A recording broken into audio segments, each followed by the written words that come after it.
I want to tell you, pana bakunzwisisa kuti nyika yedu yakuenda kwakanaka. Vamwanotinoenda kwakanaka sei? Chero zvikaita sei? Nyika iri kutozoita utungamiri hutsva.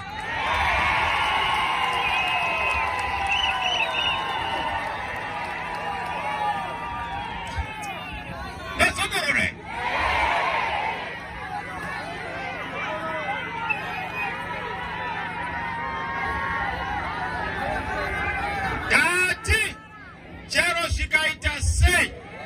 Zimbabwe is going to have a new leadership.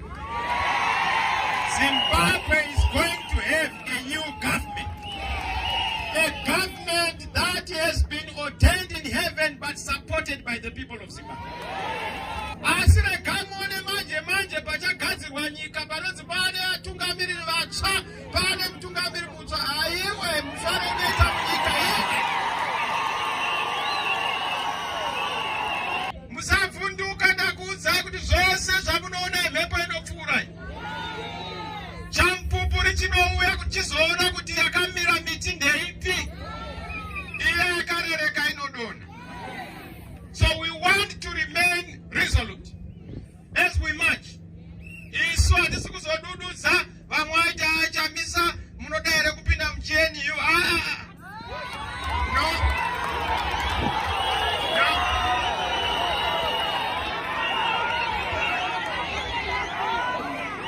Chatiri kuda munyika muno, we want a shared journey of values.